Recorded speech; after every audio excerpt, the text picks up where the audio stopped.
Let's grab a seat.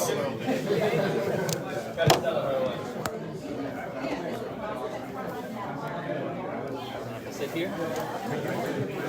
All right, guys, let's go ahead and grab a seat. Let me try this. All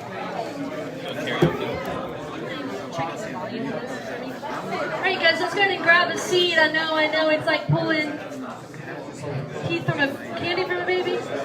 We keep trying. All right, I'm actually using a microphone for the first time tonight. We're gonna try this out. I know I like to get as close and personal, but with the water features, I try to. No, I'm just kidding. All right, guys, if you want to get some water, grab a seat. We're gonna get started. Whenever we have. I know. You want to keep networking. I know. This is a fantastic part of the event is networking. All right, guys, we're gonna go ahead and. All right, here we go. Can you hear me now? No? Let's try the other one. Can you hear me? You did. Turned it up some.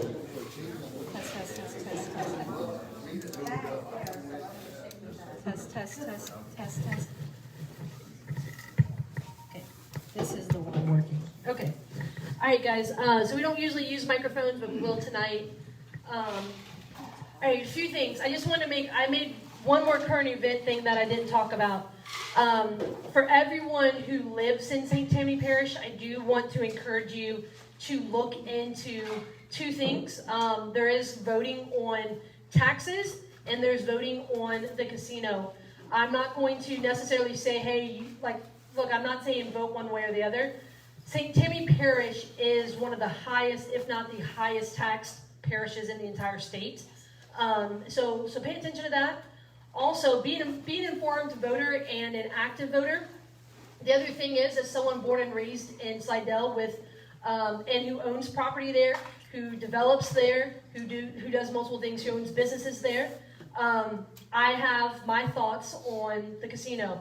Now, with that being said, this is something that I've talked about on the radio. I will talk about on the radio as we lead up to it. There's a lot more at play here with what's going on at the casino. If you don't know what's going on, I'd encourage you to do your own research. This could change the future of Slidell if things continue to go through. Now, I'm all for good business. I'm all for creating jobs. I'm all for capitalism. But this is an overall bad deal. No, well, seriously, I think you were in the room. You were in the room with me. So in the room with all the other. So there's a group of other business owners, developers, prominent members, politically and things like that, and we've met together talking about it. There's plenty of people in that room who you could not catch me in a room with them elsewise, but I'm willing to be in that room because I believe that, and I'm not trying to put my weight behind any of this, but I just want to say, be an informed voter, because I own property in Slidell, right? I live in Slidell. If this passes, I would be concerned as an investor staying in Slidell. Okay? So with that being said, again, I'm all for jobs. Just be an informed voter. Same thing with the taxes. Same with the other things that are out there on there. So if you've got any questions, feel free. I'm happy to point you some things. But other than that, I forgot to bring that up as current events. That is something that I think it's everyone in St. Tammany Parish who can vote in St. Tammany Parish will be voting on it. So it's not just a Slidell issue. Okay? All right, with that being said, Bob, when did we meet? How did we meet? I don't even know. Years ago? Yeah, 3 or 4 years ago, I guess. Yeah, 3 or 4 years ago we met. And that was Bob. So Bob is my CPA. He's real estate specific. And my accountant as of this year. I fired myself as an accountant for my businesses. Great. One of the best decisions I've done. Thank you, Penny. Her staff have put up with all my lack of enthusiasm with my books. So, if you guys know what I mean. I fired about 5 different CPAs before Bob. One of them was myself on TurboTax, or whatever it was. So I'm gladly in that cemetery of past mistakes. But when I first got started, I was one entity doing all different types of deals. And don't ask me how many I have now. So, but the idea is, I've appreciated, Bob is investor first. He's also a licensed broker, but his main thing is he's an investor. So Bob, on Thursday we're going to a conference, Masters in Real Estate. I cannot tell you how many times I've attended conferences and looked down the aisle and Bob's there. So, and a huge part to that is he's there learning as an investor, but he's also learning for behalf of his clients. He was the first CPA who I didn't have to explain what wholesaling or subject to was, or the fact that I'm about to trade one property for another property. I've never done that before. And I'm literally like, hey, figure out how we're gonna do this. So with that being said, a lot to learn tonight. Great opportunity. Bob's here every time. If you attend some of the other RIAs, Bob's at every single one of them. So you guys are missing out if you guys don't pick his brain. Thanks, Courtney. Appreciate that. All right, so tonight what we're going to talk about is year-end planning. I got a few just bullet points I'm going to run through, and I also want to talk about cash flow losses because of the hurricane. And most people don't. If you have a lot of rental properties, there's an opportunity to actually. You've heard of cost seg studies. Cost segregation. Cost segregation. So what you do, a cost seg study is where you break the building down into different parts and you get to depreciate it part of the building faster. So you get a bigger deduction that year. Well, it turns out when you have a casualty loss, you get to, your deduction is the lesser of your adjusted basis, which is the part of the building you haven't depreciated, or the change in fair market value. So for commercial buildings, this is a big opportunity because the day before the hurricane hit, your commercial building's worth this. The day after, where no tenants are in there and you're not collecting rent for a few months, commercial buildings are valued based on rents, not on comps. So all of a sudden you have this huge drop. Now granted, you're going to fix it back up and it will repeat, but the IRS is looking at the day before and the day after. So there's a huge opportunity. So after Katrina, for instance, I had several clients who were able to write off almost all of their commercial buildings, the basis that they had left. They still owned them. It took them months to get them back in service, but then they had net operating losses for years and didn't pay taxes for a while. So casualty losses are key. Now, if you have just your own personal house, you can also do a casualty loss. It's not as big of a write-off, but you may be able to get a bigger deduction. And the IRS likes to look at they look at the change in fair market value, but they look at the insurance adjuster's report that you have. So if the insurance adjuster comes in and said you had a $50,000 loss, regardless of what they paid you, that was your loss. And then if say they give you a check for $20,000, and then now you've got a $30,000 unfunded loss because of whatever policy you had, then and say you can fix your house up for the 20. You still have a $30,000 loss because your fair market value went down and the insurance company said. Now, insurance companies usually work the opposite. They'll give you the loss and they pay you very little and you got to do the work. Paul taught us that the last time. You got to do the work to actually go back and get more stuff because they're going to lowball what it's going to cost to fix it. But there's opportunities with your rental properties to actually have some losses for the year that you can take, and you might be able to write off more than you actually spend on the property. So, Bob, this casualty loss, so whether it's people's primary residence, their commercial property, or their residential rental properties, or what have you, who do you recommend should consider this? Everyone? Everyone gets that. Now, for instance, because in some areas, like particularly in Laplace, it may be a while before people want to start moving back to Laplace because it's recent memories, like they have the storm there. Now, of course, it may take a while for the houses to get up. So those houses had a value before the storm, and now the value is much lower. And the value may be depressed in that market for a while because of the fact that people don't want to move there. You know, the demand drops, basically. And so what will happen is the landowners there, the property owners, even if they stay, have an opportunity to write off that fair market value drop. Now, sort of the gold standards is you hire an appraiser to say, what was my house worth before the storm hit? Interesting. Fair market value, and now what it was worth after that. And then, of course, you can wait for a little bit of time afterwards so they can see what happens with the market. But if they come in and say, here's your drop, that's technically your loss, and then you just subtract out the insurance you got, you have a loss, and you can write that off on your personal house. Yes? Can you refi the property for the current market value? That's up to a bank.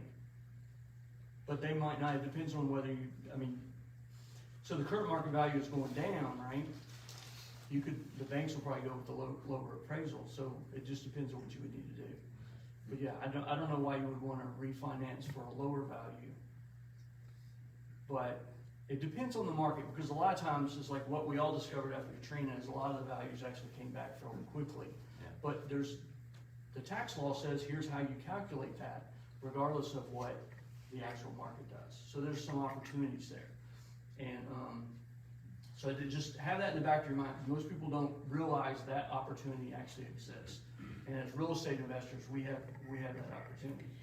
Well, and so tell me this. So like you talked about, there's people who did this after Katrina, who not only did they capitalize on the insurance situation and other opportunities, but then they took this paper loss where, hey, they took this loss, but after Katrina, they might have gone out and bought more properties as investors, and they had really good years after that. Mm-hmm. What does that loss help people do? So if you have a huge loss in your rental business, you end up with, now in this case, the guy I was talking about was considered a real estate professional. So if you're a real estate professional, you get to write off your losses against any of your other income, and it created a net operating loss.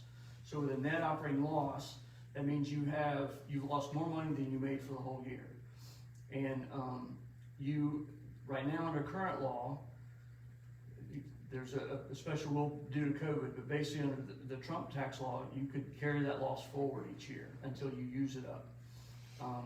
Back during Katrina, you could go back up to 5 years and take the loss and get back taxes that you had paid in, and then carry it forward if you didn't use it all up.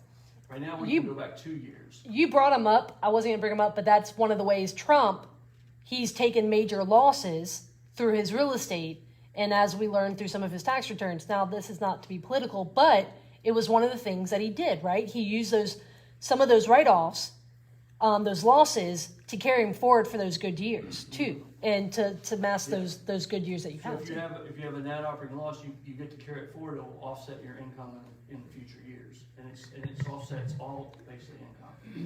And then depending on where your income level is, there's AMT limits and stuff like that. So for this client that I was talking about, he had millions of dollars worth of losses that he just carried forward, and it took him at least 12 years to work through all that stuff. So now he still pays self-employment tax on some of his side businesses, but he didn't pay any income tax. It was just completely wiped out by loss. Yeah. Take a moment and explain how the Internal Revenue Service defines a real estate professional. How many hours per week you have to work to have that classification? So a real estate professional is a person who spends more than 750 hours working in real estate trades or businesses. And then they also have to spend more than half their time on real estate than any other activity. So a person with a full-time job, for instance, who W-2, they get salary, they work 2,080 hours a year. For them to be considered also a real estate professional, they would have to be able to document and prove that they spent 2,081 hours on their real estate for the year.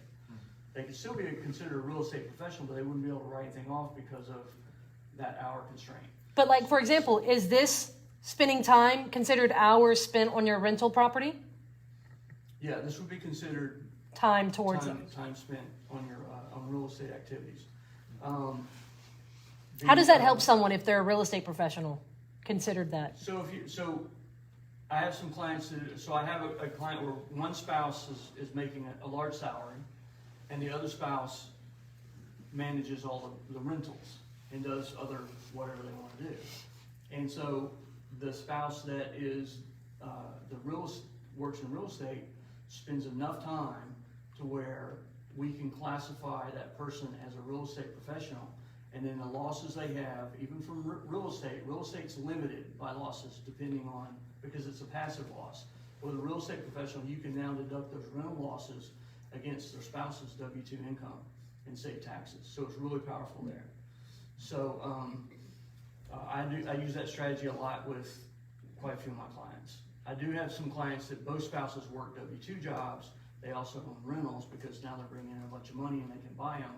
And the idea, of course, is to getting in retirement, having all the rentals.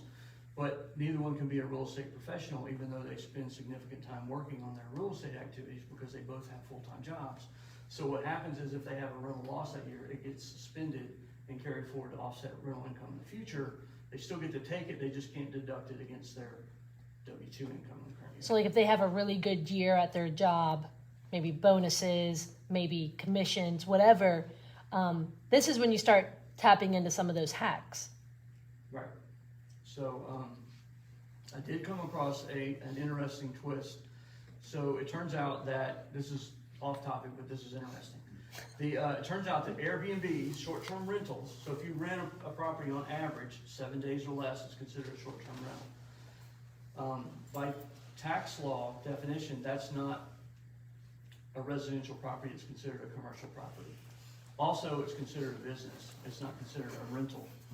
So that means that if you can prove that you materially participate in that, you can write those losses off. You don't have to be a real estate professional in this case, so because it's not a rental business. Real estate professional is needed for rental because rental is passive.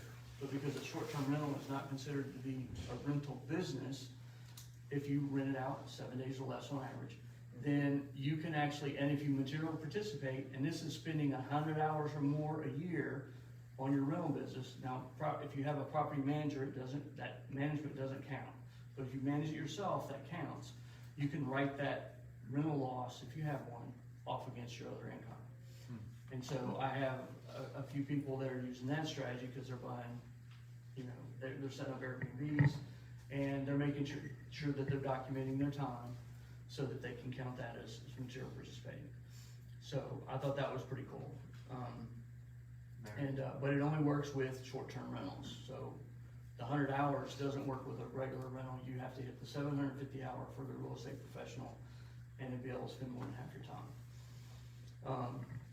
So anyway, as far as year-end planning, this is the time of year really to sit down and look at where you are for the end of the year so you know about what you're going to have to pay. And in New York also, because as a taxpayer, our fiscal year ends 12/31. So that means any transaction that occurs by 12/31 has a tax effect for us. So that means you can make decisions and you can spend money or defer money for the current year to keep from having to pay tax. And so we're going to talk about that. So one of them is if you have a closing coming up at the end of December where you're selling a property, you can just say, well, let's close on January 3rd instead. And now you just push that profit that you would have to pay tax on into the next year, and you won't have to pay tax on it for this year. So that's an example of that. So a lot of clients that are not in real estate, it's like they wait to bill their clients later so that the clients won't be able to pay them until next year, so they won't have to count it as income. And then or if you need income in the year, you can say, hey, can I? Yeah, if you have a lot of losses and it all comes down to cash flow. So if your cash flow is fine and you don't need the cash right now, then you can defer that. If you need cash because of having to pay bills or whatever else, you're just going to have to bring that in. But if you're really cash strapped, that means you're probably not making a lot of money anyway. You're okay. We're going to be able to write off a lot of stuff for you. So that's not the problem you're having. But that's one way to defer, especially if you're flipping a house, because that's a big one. Because if you're in the business of flipping houses, you're in the construction business, so you pay self-employment tax on that. So you pay income tax and self-employment tax. So that's depending on the tax bracket you're in, that could be up to if you're in the max tax bracket, you could be paying over 60% in taxes on that. You want to avoid having to pay that tax, especially if it kicks you in a higher tax bracket. So that's where the planning part comes in, to make sure where are we gonna be and what can we do. You can also accelerate expenses. You can spend money today or by the end of the year for things that you're planning on spending next year anyway. A big example of that is buying a new vehicle. Yeah. Now, not every vehicle you can write off, but if you buy a vehicle that has a gross vehicle weight of 6,000 pounds or more, which are basically work trucks, but they can be big pickups, they can also be SUVs. You can, and if you can show that you use that primarily for business, you're gonna be able to write off the purchase price of that. So I had a client last year, he called me up like in this time of the year and said, we're planning on buying a new car. They have a small business. They weren't in real estate, although they had a rental, but this business was online. They were selling something online. But anyway, they bought the car on 12/30, and I said, make sure you only drive it for business for those 2 days. And we got to we wrote off 95% of the vehicle because they spent all the mileage, because we approved that's all the mileage. And they didn't pay anything for it because they financed the whole thing. So it was like they got a write-off for something they hadn't bought yet because they financed it. Because financing something counts as you spend it, because you basically received the money from the lender and paid them, but the lender just paid directly, so it's counted as if you got it. So, Because I know my father in his company, he's always like, when he has a good year, and he's been having a great year this year, I know he's looking at buying a truck, or he usually buys another piece of equipment on his good years. Or, for example, if you have a wholesaling company that's doing well, what about pre-buying some marketing? yeah, exactly. So, Pre-buying some materials? As a wholesaler, you're using a bunch of, not all of them, but you're using a bunch of software programs out there for managing your stuff. Well, you can pay the subscription all in December for the whole year. Usually you get a break on that anyway, but then you can prepay those kind of expenses. For equipment, yeah, if you're planning on buying something, like you're saying, I need a new computer, I need a new laptop, it's like, well, I can buy that in December and get to write it off now instead of waiting 2 or 3 months to buy that. I did hear a story one time, and this was years before I started doing taxes, but I was still in business. And a guy said that his CPA had said, you're making too much money this year, and you need to go buy yourself a new truck. And I said, oh, that's cool. Did you need a new truck? No, it's just sitting over there, we don't even drive around with it. It's like, okay, so you got you bought a truck for $30,000 and you got a $10,000 deduction, you're still out 20 grand that you could be doing something else with, because it ain't making you any money. So I don't recommend spending stuff just to get a tax deduction. Right. But if you need something new that you're planning on buying, and you can make it, decide that it's for your business, or show how it can be used in your business, you can get a tax deduction for it, and you can spend it faster. You see people do it all the time. They do things in spite of Uncle Sam, but also to shoot themselves in the foot. Yeah. They buy doodads and it doesn't make them any money. So that's, they get a tax write-off for it, but that's all they get, and they're still out the money. What about the difference between leasing a vehicle and buying a vehicle for tax purposes? Would it be better to lease it or better to Well, if you buy want to write off at one time, then you're going to want to buy it. Because the lease, you're going to get to deduct that over the time that you lease it. So you don't get a big chunk up front. It's going to be spread out. And technically, even the down payment you make on the lease actually has to be spread out over the lease, so you don't even get to write that off. I'm not a big fan of leasing per se, because every time I run a financial analysis on a lease, it's not a good financial decision. So, even when you figure the taxes into that. But if it's the only way that you can get the vehicle you need, that might, from a cash flow standpoint, that's a decision you have to make. But so another thing you can do is you can set up a retirement plan. So that's either put money in an IRA, create a self-employed pension. It's called a SEP. You can also create a 401k plan for your business. And So like a normal LLC can do this? A normal LLC can do that? Yes, but it has to have, you're limited to what you can put in a retirement plan, based on your earned income. So that's either your wages or that's business income that you pay self-employment taxes on. So if you only have a rental business, that's not earned income, unless you're a real estate professional, but that's not earned income. So, you would have to have income coming from another source to be able to do like an IRA. A SEP is limited. SEP and 401k are both limited on the income for the business that you set it up for.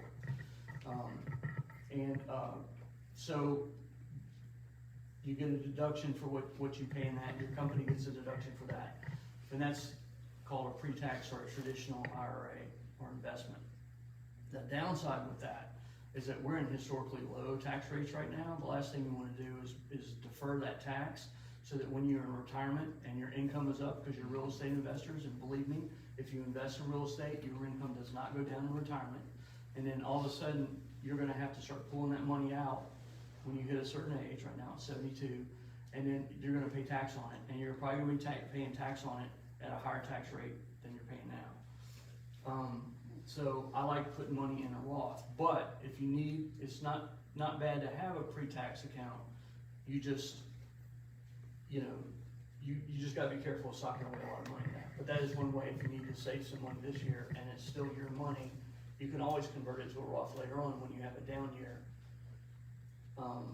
In sales or income, then that would be a perfect year to convert traditionals to a Roth, because you would pay on your marginal tax rate for that year. So that's a strategy. I have a lot of clients that are doing conversions all the time when they have slow years, and then especially if you have a big casualty loss and you actually have no income this year, that'd be the perfect time to do it, because you wouldn't pay any tax on converting it. Can you Yes. speak a little bit on like a self-directed IRA and how that would Yeah, so self-directed IRA, put that into real estate? Do you mind if we point to the YouTube on that? So if we had a Yeah. did a YouTube with Quest. if you go to While back. CourtneyTenK.com on the YouTube channel, we had Quest here who does self-directed. They do everything self-directed IRAs. They're custodian. Yeah, they're a custodian. They actually did a whole entire training on that. So you can watch that video from beginning of last year, I think it was. He can answer some of it, but know that that's opening up like Pandora's box on some things. Right. But if you go watch that, Quest, they came in, I brought them in from Houston. I don't often bring in speakers here from out, but I brought them in because they're one of the nation's biggest custodians, but they also do so much to educate the investor community. A lot of my private lenders lend through their retirement accounts. Most people have a retirement account more than just money sitting in the bank, because maybe they had a good job or things like that.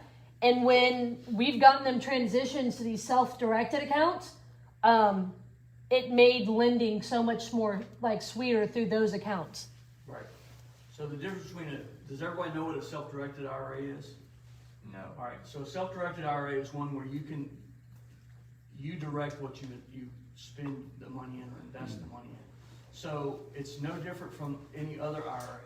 It has the same tax benefits and advantages. The difference is you're not limited by the brokerage firm or your employer or whatever on what you can invest in. So a lot of people use their self-directed IRAs to invest in real estate, to loan to other real estate investors. That's a good way, especially if you have smaller pools of money, you can't buy a building. You can invest, you can lend that money at higher rates of return to help other flippers get the deals done. And you can do land flipping or wholesaling and different stuff like that within your IRA.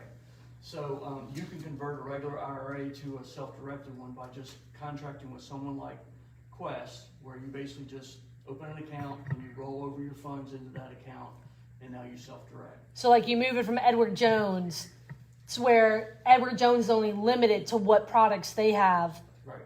And then you move it to there, and then you have a little bit more freedom. Yeah, because if you call up a regular broker and you have your IRA with and say, do I have a self-directed account? They'll say, sure, you can invest in anything you want. And when you say, well, I want to invest in real estate, it's like, well, you can buy REITs, but you can't buy the actual real estate. It's not truly self-directed. And at that point, so my private lenders, because I know I've sent multiple of them to you whenever we help educate them. Because they're like, well, I have my money I had a really good job in the oil field, or because I have a few of those, or I have a really good job in sales and they've matched and I've got these retirement accounts. And they're like, I want to do this, but maybe they need help. So I usually get them with a few different people, and Bob is one of them, to help them understand the tax benefits or the tax implications of when they're a private lender. For example, so we've got one who has a self-directed 401k. When they lend on my deal, you guys heard me talk about that land deal. I bought it for $15,000 in Mandeville 2 weeks ago tomorrow. 2 weeks ago tomorrow for $15,000 with the closing cost. With the I also raised the money to do a survey if I needed to. So I'm all in. $18,500 is what I got from a private lender. They did it through their self-directed 401k. And they're getting a certain amount back. So whenever I'm under contract right now for $50,000, and it'll close here in the next few weeks. And when I go to close, I give them back their $18,500 plus, let's just call it $2,000. I don't remember what it is, but let's call it $2,000. What does that mean for them? So it goes into the retirement account. It's just like they bought a stock and the stock went up in value and they sold it. They don't get taxed on it because that's a gain. It's like interest or whatever you want to call it. It's tax-free when it goes back into their 401k account. Now they can't spend that on their personal expenses without withdrawing it. But if they had a Roth account, they can. And when you hit 59.5, you can start pulling money out of your Roth account without paying the 10% early withdrawal penalty. But the idea is just to continue building it over time, so you have all this money built up tax-free. And the beauty of a Roth versus a traditional is that Roth is tax-free forever. So, when you pull that out after you hit retirement age or 59.5, you don't ever have to pay tax on it, and now you can use it. So some of my lenders, I've made them, on one of them I need to look back and see, we might be at the 6-figure mark. But I know for sure I've made them multiple tens of thousands of dollars on them lending to me on deals, and it's tax-free. Right. Like that's where can you get a job that does that, right? So if you do run an assignment through your self-directed IRA and you put $100 out to get a contract, $100 in earnest money, that's your investment in that contract, and you flip that contract to someone for $5,000, your return on it, you get $5,000. You put out $100, you get $5,000 back into your IRA. That's a 4,900% return. And that's if it took you a year to do it. If you did it in a month, then you multiply that by 30. So that's where you get really high rates of return.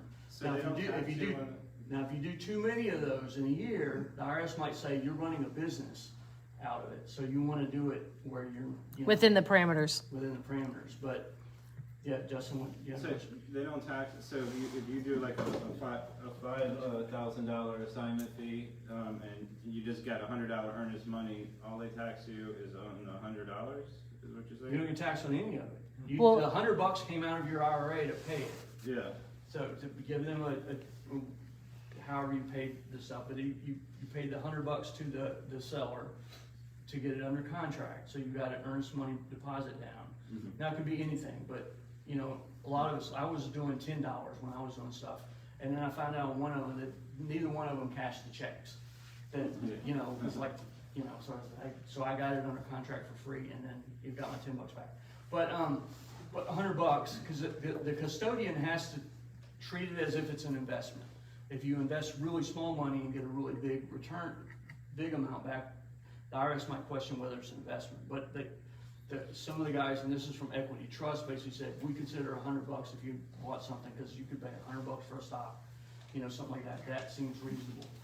And then and it's paid out of your IRA.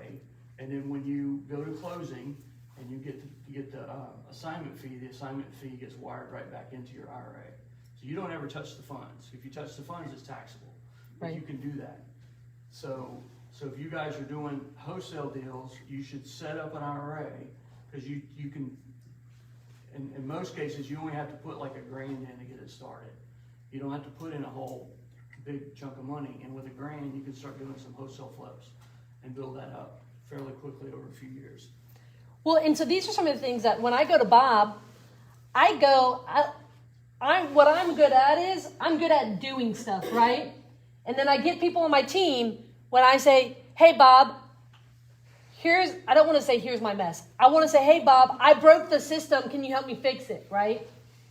Like, and then, you want to make sure you're taking action, but you're also getting some people that help you, that are like gutters when you're bowling, right? So you don't, but that help course correct you some. For example, I just started taking action, and then he was like, yeah, you need another LLC because you're doing rentals and wholesaling and flipping all in this one company. He's like, the IRS hates you right now. And so then he was like, hey, let's start looking at it like this. And then I started doing more, and he's like, okay, let's look at this. That's why too many people are afraid to speak with CPAs or really anyone that has an hourly rate.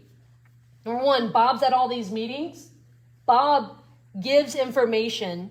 This is not your first time doing a training at this RIA. He's got more on the YouTube channel as well. But before the year ends, I want to make sure I'm doing my course correcting. Otherwise, you have a big uh-oh going into next year, and it's really hard to undo that, or you can't undo it. Right. If you sit down and look at your situation, you make changes in the current year, especially if you got deals coming up or something like that. That's called, tax planning.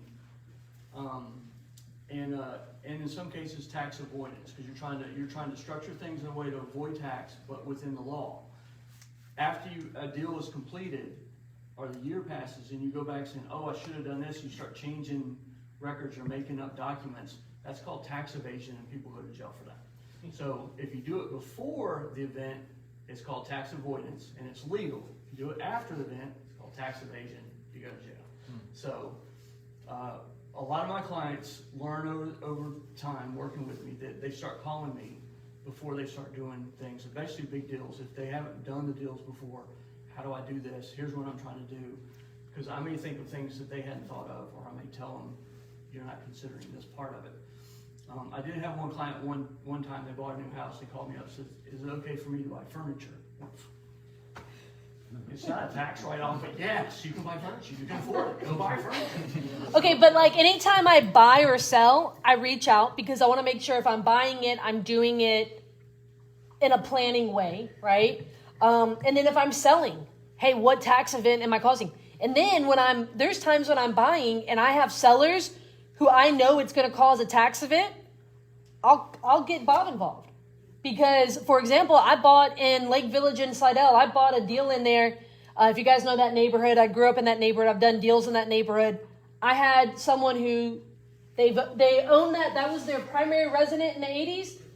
They moved out, put a tenant in for 20 plus years. When they sold it to me, I said, please speak to the CPA. And I said, I have one if you want to. No, I'm going to talk to one. She called me we bumped into each other a few weeks after the sale happened. She had to pay Uncle Sam $22,000. She said, I actually didn't go talk to someone. I wish I would have, right? But do you see how it's important to have him as as a huge part of your decision-making team? I don't care if it's Bob. I personally use Bob, but to have that, because most people don't. For example, Mr. Wayne Sanji was talking about how he's selling that property, and he's gonna do that 1031 exchange. How many times have you had people call you, hey, I sold a property, but they really should have done that 1030, but they didn't know? I've had people call me saying, I just closed on a property, I want to do a 1031 exchange. I said, too late. You're going to do that before you close, because you got a whole bunch of stuff to go through. So that's why it's important to talk to a tax professional before you have a big transaction to see if there's any way that you can save taxes. Now, it may be that, because I have a lot of clients doing 1031 exchanges right now, they're having problems, just like Wayne, finding a replacement property, because everything is either so overpriced and they know that they're going to get into it at a higher price and they're not going to be able to recoup that for a long time, or they're just not able to find properties and close on them fast enough. So, which is another problem with this market. So I want to move back to a couple of these things. I mentioned earlier that buying a vehicle, and if you buy it on credit, you get to deduct the same thing. If you get to deduct it in a year, You get to do the same thing with credit cards. A lot of people are making, you know, they'll buy something on a credit card and they'll make the credit card payments and then they'll send me their data. And they don't tell me that, oh, I owe 20 grand on this credit card. I bought all this, prepaid this marketing, and I'm only paying $500 a month on it. And so we see the expense, because they're putting the $500 a month they're paying on the credit card into marketing expense. And then when I find out that they had this credit card balance and I ask a few questions, we get to write off the whole batch, because you borrowed the money, you spent it that year, you're obligated to pay it, you get a tax deduction for it. So I did have a client that did that. He bought a bunch of equipment on the stuff, and he was just making payments, and he sent me stuff, and he owed a bunch of tax. And I was saying, I thought you said you bought a bunch of equipment. Oh yeah, but I charged that and whatever. I was like, no, give me that information. And then he didn't owe too much tax. In fact, he got a refund. So using credit cards is good for business, and you get to write that off at the end of the year. So one of the things you can do is if you have investments and you have some short-term gains, and you have a taxable portfolio, this is outside of your IRA, for instance, and you have some stocks that you've been holding on for a long time, but they've gone down in value, so if you sell them, you have a loss. You can offset the long-term losses against your short-term gains. Now, the difference is when you have a short-term gain, that means you have a gain on an asset that you've sold that you've held for less than a year. So you pay your normal tax rate on that, whatever your marginal tax rate is. Whereas if it's a long-term gain, you only pay 15% on that. Now, it can go up to 20% depending on adjusted gross income, but typically it's around 15%. But the flip side is if you have a stock that you've held for a long time and it's gone down in value, and then you have some short-term gains from whatever you've got going on, you can look in your portfolio and see if you've got some losers in there that you could sell. And just because when you have a gain, a long-term gain, you get taxed at 15%, but when you have a long-term loss, it offsets other passive losses. It doesn't matter whether they're short or long-term. So you can actually flip that around. This is something that's pretty cool that you can do is you can actually gift stock that's appreciated, that grown in value, that if you sold it, it would be taxable to you. You can gift that to your parents or to your kids, and then they can sell it, and then because they're in a lower tax bracket than you are, they pay a lower tax rate. And if their income is less than $40,000 in a year, their tax rate on long-term capital gains is 0%. So and then it's, you know, at 80%, it's you know, at 80,000, it's still lower. So if you were going to sell it, and your AGI is really high, you still might be able to sell it for 15 or 20%, but if you can gift it to someone who's in a much lower tax bracket. Parents usually are, especially if they're retired, and then kids obviously are in a lower tax bracket than you. So sorry, Yes. Bob, the quick question, the short-term capital gains is taxed at what rate? Like if you do an assignment fee, that's short-term, and long-term you said is 15%, but the short-term is how much? It's your marginal tax rate, so whatever tax bracket you're in. Oh, okay. That can be as high as 37% right now. Okay. Yeah. So, and then plus you pay the state Well, on that, which is up to 60%. And something that's really important is understanding like wholesaling fees, flipping houses, and real estate commissions. Those are earned income. That was a killer. That can be killer for you tax time. Right. You pay the highest rate, plus you pay self-employment tax on it. So, if you buy property and you hold it for a period of time, now if you buy land, like Justin does a lot of stuff with land. If you buy land and you hang on to it and you don't do any transactions with it, then that's an investment. And you can do that, but you have to hold on to it for a period of time, and you have to prove that your intent was really to hold it for investment. And then after a year or beyond that, then you can sell it, you get the long-term capital gains on it. But if you're doing that inside your entity where you're flipping properties and you're selling things really short-term, you become what's called a dealer. And the IRS looks at that and says, you're in the business of selling land or selling properties and flipping those and not holding them for a long time. So they say that's a business and you have to pay self-employment tax on it. So part of what I help people do is understand that and structure the business so that when they have long-term holds, they're gonna have that in the right entity, and when they do flips, they have that in the right entity, so that they get taxed differently on those. Hey, Bob, we had a question here. A lot of people joining in, watching online. Lori asked, hey, what age of the kids is okay so that you can gift them that to take advantage of what you were just sharing about with the stock? So, well, it would be adults probably. I mean, you could do your teenage kids, but a lot of times they get taxed at your rate anyway, because there's what's called the kiddie tax. So, and then technically, if you're under 18, you can't legally sell stocks on your own anyway, because you're a minor. So you would have to be. So like custodian college for that. kids or grown adults. Yeah. Okay. And grown adults who, you want to give them some money, or, help them with something, you can give them appreciated stock, and when they sell it, they get taxed at a much lower rate. So it's almost like giving them the cash themselves, but now you get them stock that you would have been taxed on. It accomplishes the same thing, but saves taxes. There's something loose in that. You got about 15 minutes, by the way. Okay, so you can also gift the appreciated stock to charity. And where this comes in is you get to write off the value of the stock, the fair market value of the stock.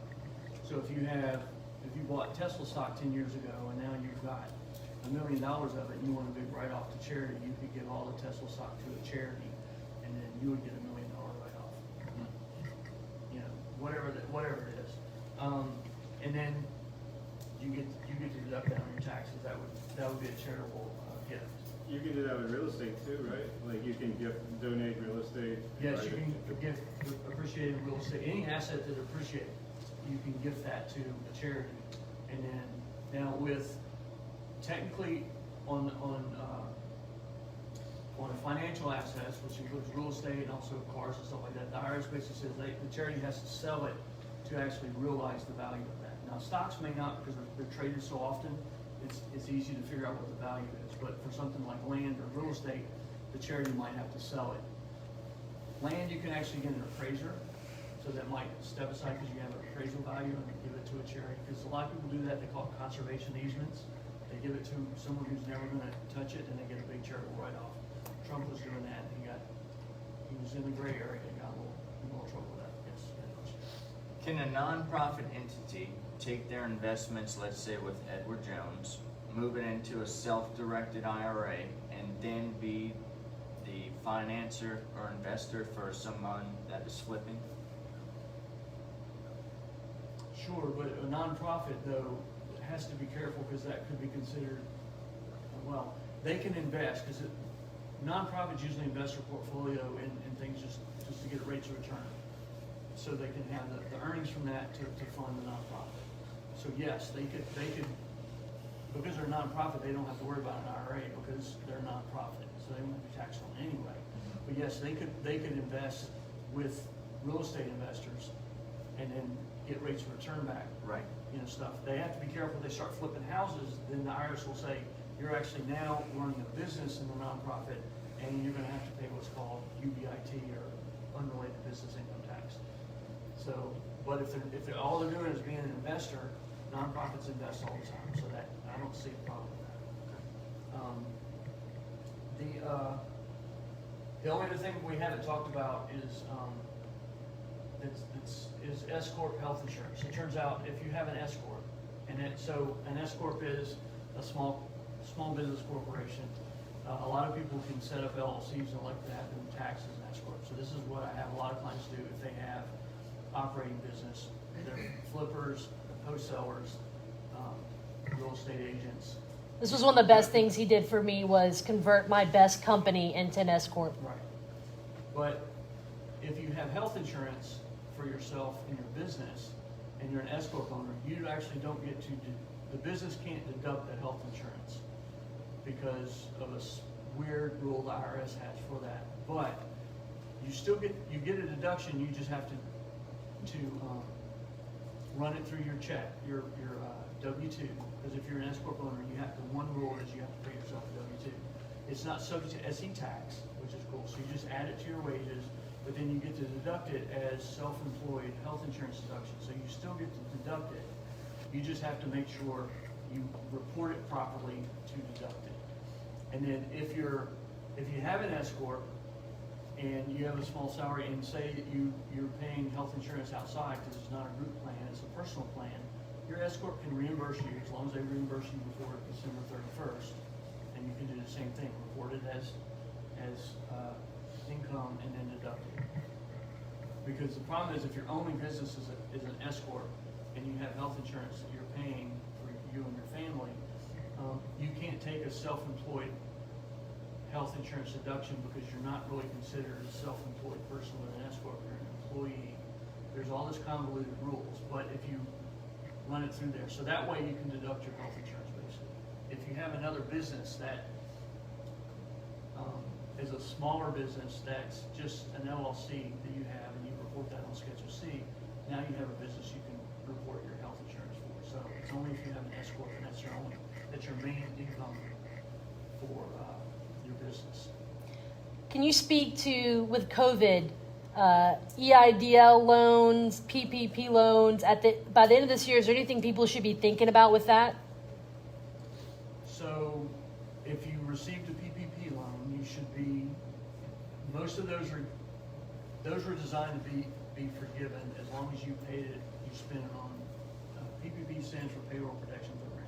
As long as you spend it on payroll, which includes your own payroll, but also your employees.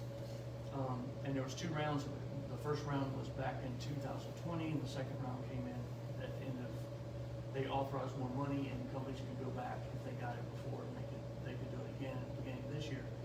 And so those people that got money this year still have time to apply for forgiveness. And if you got less than, I'm trying to think of the exact number, I think it's $150,000, then the forgiveness was automatic. You just signed a form basically saying, yes, I spent it on payroll. They don't even check. Now, they might audit you, so you should have the records to prove that, but you don't have to submit all these documents.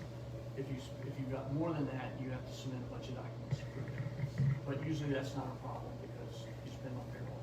The EIDL loan, which was the Economic Injury Disaster Loan, I don't know if you guys remember back in when the mortgage meltdown, one of the crises, they were giving out what's called no-doc loans. You just showed up and said, yep, I have enough income, I have a good credit score, you don't have to prove anything, just sign here, we'll loan you the money.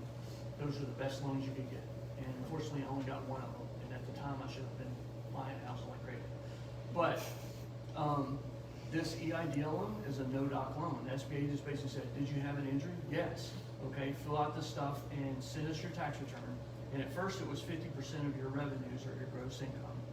And then they came back and Congress said, no, we'll go up to 2 times annual revenue. So then everyone that got the loan could come back and get more money. You can still apply for those. So if your business was injured due to COVID last year, then you can apply for this loan. And it's a 30-year fixed rate loan at 3.75%. And the payments start. It's a 2-year delay, but 2 it years starts after you get the loan. So yeah. you don't even have to make a payment for 2 years. And of course, interest is still accruing, so it's going to be there. But, so it turns out a lot of flippers qualify for that because you're in business, you're in the construction business. right. When they file the tax return, they don't want to admit they're in the construction business, they want to try to say they're an investor. But when they go for this yeah. Well, so I applied for this. I made the decision to take on some business debt because it's long-term, cheap debt. But the requirement is it has to go to business operating expenses. But they're not. It's not. It doesn't have to go to payroll. It just things that are normal business expenses. Technically, in that company, I buy properties to flip. Would that be considered normal? Like that money could fund the purchase of a property? Because that's considered inventory. So inventory is acceptable to use these funds for. So, but it's one of those things where there were the EIDL grants. That little, what was it, like 1,000, 5,000, 10,000? It was 1,000 per employee. Yeah. So so when you first applied for the EIDL program, they sent you an emergency grant, because you put in there how many employees do you have. And they sent you, at first it was supposed to be a grant of $10,000 is what they first said. But then they came back and changed that, the SBA came back and changed that because too many people were applying for it and they would run out of money. They said, no, we're only gonna do $1,000 per employee. And so then people that applied for it, they only had one employee, they ended up only getting a grand instead of 10 grand.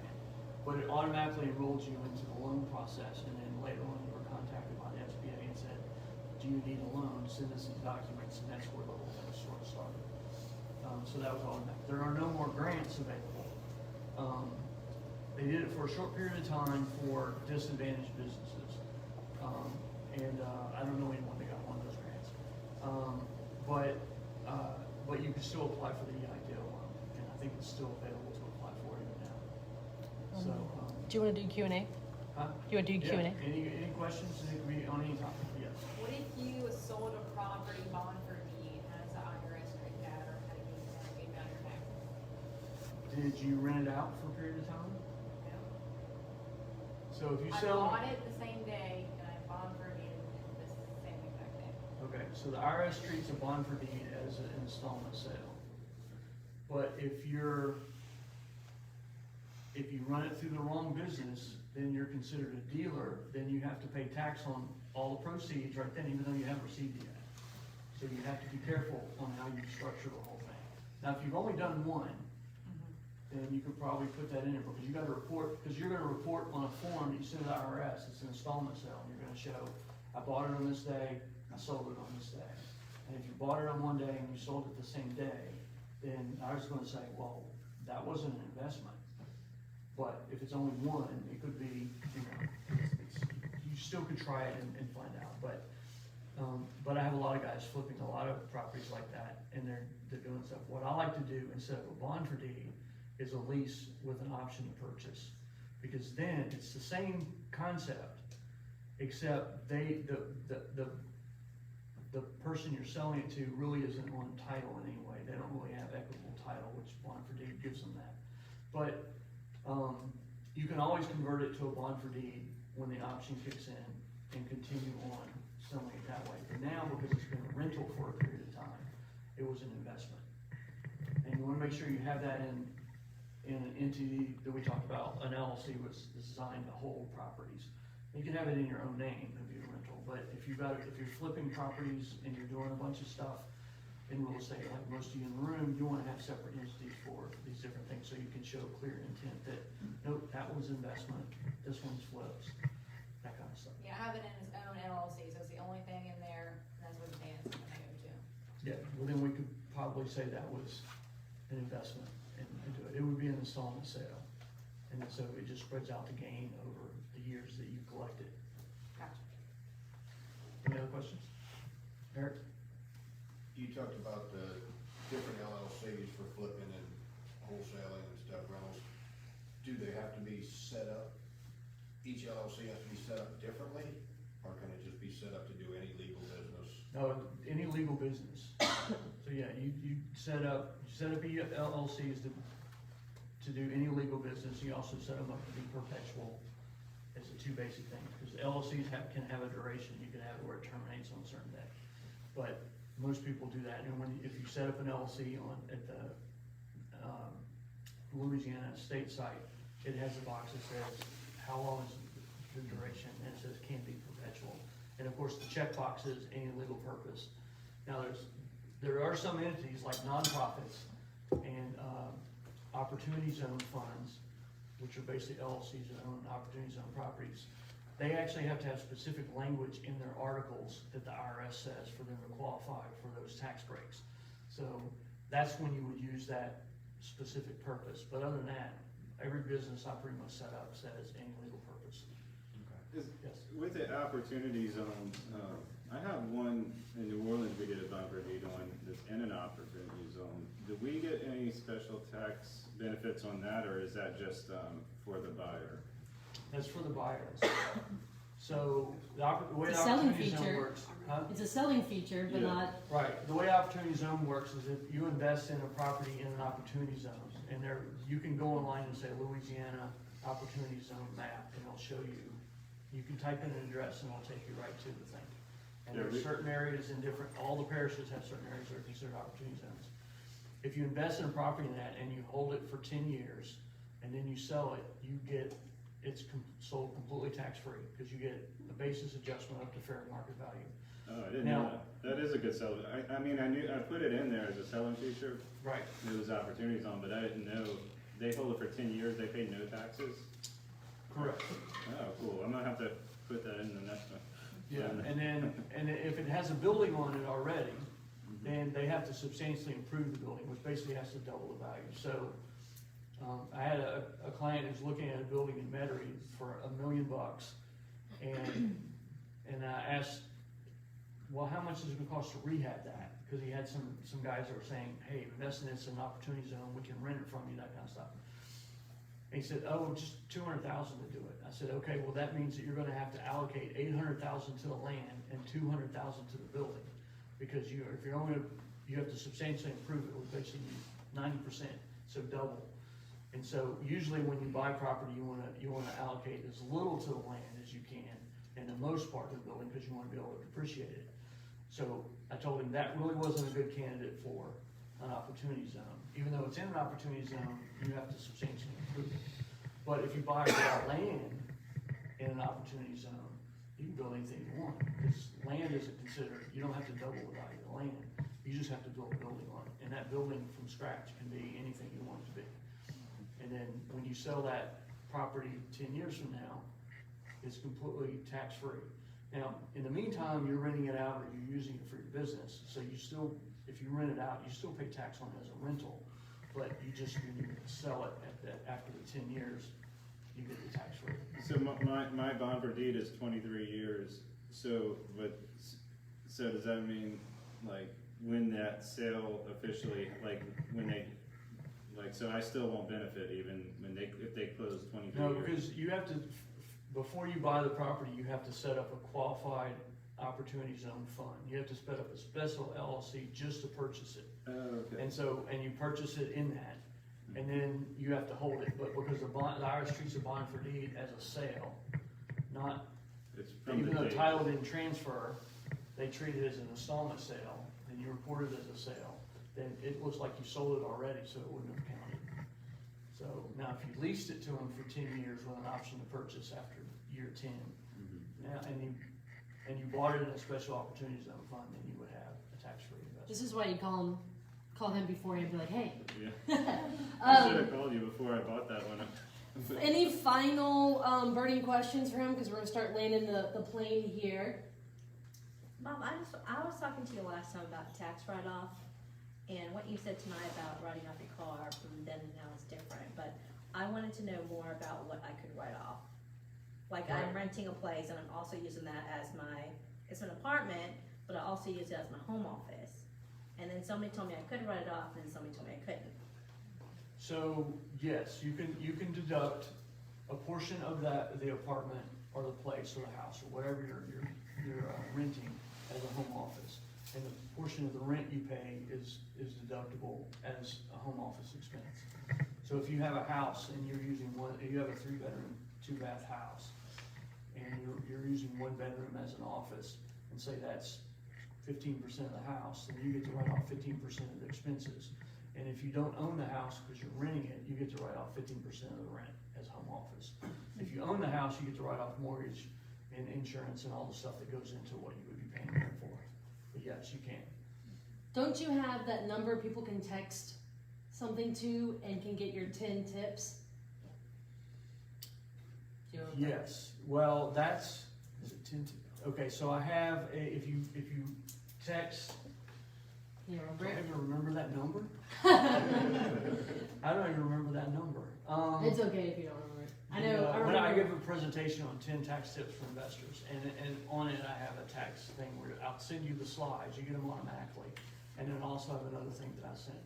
Well, can they email you for that? But if you email me, Yeah. and I will send you the slides are without, it's bullet points that you can go through and read on some basic stuff. But, if you just have a question, you could just email me a question. And I'll leave this to you to give these two out. So Okay. Bob, could your LLC that you own already you could set up another opportunity zone LLC and sell from your LLC No, that you you're have. selling from a related party to the other stuff, you wouldn't. Can't do that. Now, if you set it up with partners and you don't own 50%, then I think that's considered that it's a different LLC, because you don't have control of the one that's buying it. Okay, So that's the downside, you can't keep that. okay. So, all right, we're gonna give away some books, so, Courtney, what was your YouTube channel? If you go to CourtneyTenK.com, we've done one together on house hacking. You've done multiple ones. well, I've done several things, it's like, we did Yes. opportunity zones one time, Mhm. we did, talked about structuring entities, we did that with Yeah, Florida League. entities, yep, entities, yep. So he did a video on entities, so if you've got more questions about the Escort, the LLC, we have that. The house hacking one, he talked through that, where if you live in, ways you can live in your house and, maybe a duplex where you have the tenant pay in, things like that, multiple different ways. So he's got on that YouTube channel, so CourtneyTenK.com, it's one of the top links. You can click on it and go see it. Okay, does anybody in here have employees besides themselves in a company? Yeah. We'll give you this book. This might come in useful. This is Dream Manager by Matthew Kelly. Talking about how your employees have dreams, and by understanding what those are, you can help them fulfill things and have happier employees. Did you just read that on the cover, or is that because you read it? No, I read that on the cover. I thought, man, he's Well, okay, that's impressive. Are you? See, so I only had to read the cover, and I know what the book is, I don't have to read the book. All right, so this is Unlimited Power by Anthony Robbins. Tony Robbins. Anthony was his street name. Right. So this is about, learning how to achieve anything. So, how many of you guys have written goals? Oh, too many. Let's see. Who accomplished one of the goals for the year? Oh, there you go. Who's accomplished one of those goals for this year? You can tell us about it. All right. See, I told you it's not easy to give the books No, away. it's not. I give about 3 books away every event, and I usually delegate it when I can. All right. Let's see if we can come up with. You want to see anyone whose first night's here? Huh? Someone's first night? Oh, They okay. bought a Well, gym who this month? of those who have the written goals? Who's here for the first time? We got 2 people. Okay, well, Flip a coin. throw it up and see. See, the CPA is analyzed, they usually do the first, Oh, flip a coin, I got a coin. there you go, we'll flip a coin on it. There you go. All right. Start up before we Call it. And then All right, let's go ahead and give Bob a thank you. All right, who wants to play? All right, we're gonna do the coin flip here. Where did it land? There you go. Awesome. All right, both books tonight, that's awesome. Does a luxury SUV come on that, All right, you guys, so real quick, You can write off that you can still buy. like a Mercedes so, SUV? man, he had a lot. So, all right, you guys, so I wanna land the plane here. I know we went a little bit over time. Bob is here at just about every single event. He's a great resource. You sign up for his newsletter. He sends you some of his thoughts every month on that. That's a great resource. Again, the YouTube channel, you can watch past ones he's done. And so those are some, did anyone learn something tonight or have some things to think about, some things to kind of maybe reconsider also before December 31st, All right, so December 14th, in this room, we're gonna play the cash flow game, hopefully without the water features. I'm gonna figure out what's going on there. We think it might be from a bathroom upstairs. Who knows? Shower, bathroom, whatever. But the other thing is, okay, so December 14th, and then please, with those current events, please do your due diligence. And then, yeah, we'll have fun networking. Look, if there's anyone that you're wanting to grab and talk to before you leave here, make sure you do so. Get their card, share your information, connect with them, go get coffee, do whatever. Otherwise, thank you guys for coming, and see you December 14th. Thank you guys. Thank you.